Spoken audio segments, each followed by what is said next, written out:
આપણી વાતનો બીજો મુદ્દો છે કે એકબીજાનો આદર કરતા શીખીએ.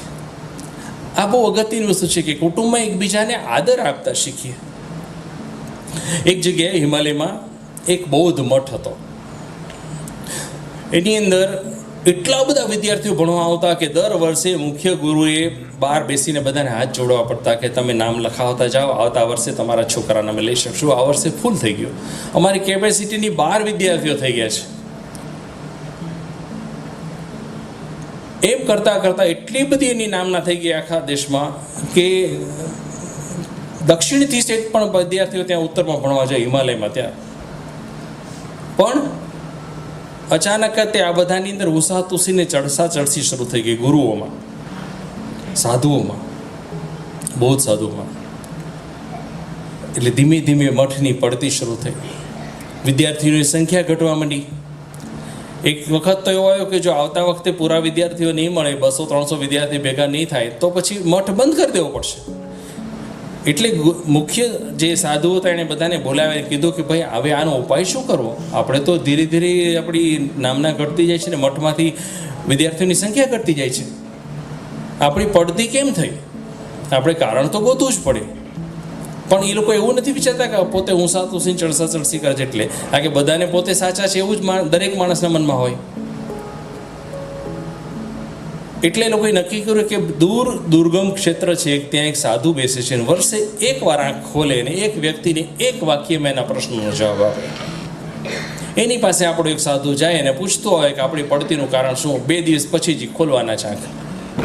એટલે એક સાધુ ગયો ત્યાં, એણે પેલા વૃદ્ધ સાધુએ જ્યારે આંખ ખોલી ત્યારે પૂછ્યું કે બાબા કે અમારા મઠની પડતી શેના કારણે થઈ છે? અમે તો આખા ભારતમાં પ્રખ્યાત હતા, ભારત વર્ષમાં, અને અત્યારે પડતી કેમ થઈ છે? એટલે પહેલાં એ આંખ બંધ કરીને કહે કે તમારા જ મઠમાં એક જણ ભગવાન છે અને તમે એનું ધ્યાન નથી રાખતા. એક જણ ભગવાન છે અને તમે એનો આદર નથી કરતા, ધ્યાન નથી રાખતા, એટલા માટે તમારા મઠની પડતી થઈ છે. એમ કહીને પાછા સમાધિમાં બેસી ગયા. હવે કોણ છે એ જણે પૂછવાનું રહી ગયું, હવે જવાબ મળતો હતો 1 વર્ષ લાગે.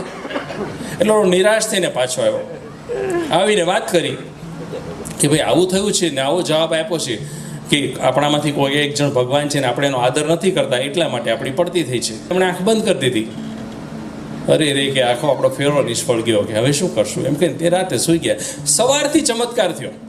મુખ્ય પૂજા સાધુ નીકળ્યા ને રસોઈયાને ખીજાવા જતા ને ત્યાં નહીં થયું કે રસોઈયો ભગવાન હશે તો અટકી ગયા. ધોબીને ખીજાવા જતા હતા, ખબર કે ધોબી ભગવાન હશે તો. બીજા સાધુ બીજા શિક્ષકને ખીજાવા જતા હતા અને એનો અનાદર કરવા જતા તેને થયું કે આ પોતે ભગવાન હશે તો. ધીરે ધીરે શું થયું કે દરેક જણ બીવા માંડ્યો કે સામો ભગવાન હશે તો, અને એકબીજાને આદર આપતા થઈ ગયા કે એ ભગવાન હશે. જો આદર નહીં આપો તો ખરાબ લાગશે ને.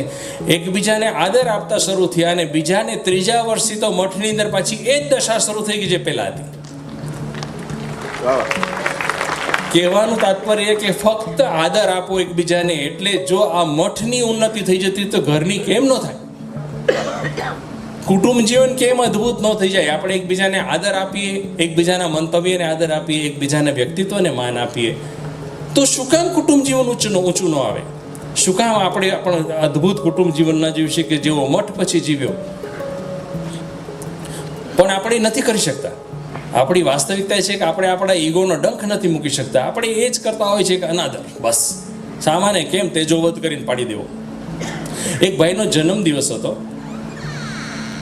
તેની પત્ની આવીને પૂછ્યું કે હું તમને કાલે શું ભેટ આપું? એટલે એનો પતિ કે જો મારે તારી પાસેથી કાંઈ ભેટ નથી જોતી, તું આ વાતમાં મને ઉતારી પાડે ને એ બંધ કર. તું મને થોડુંક માન આપતી જા ને થોડોક આદર આપ. તો ઓલી 2 મિનિટ વિચાર કરીને પછી નહીં, હું તો ભેટ જ આપીશ. માન બાન આદર બાદર નહીં. હવે આમાં કુટુંબ જીવનની નૈયા ક્યાંથી પાર ઉતરે? એટલે એકબીજાને આદર આપવું, એકબીજાને નહીં ઉતારી પાડવા, એ પણ એક અદ્ભુત વસ્તુ છે. એક ભાઈના એને મિસિસે ઉઠાડ્યા રાત્રે કે ઉઠો ને કે આપણા ઘરમાં ચોર આવ્યો લાગે છે. એટલે પેલો ઉઠીને કે તે જોયો?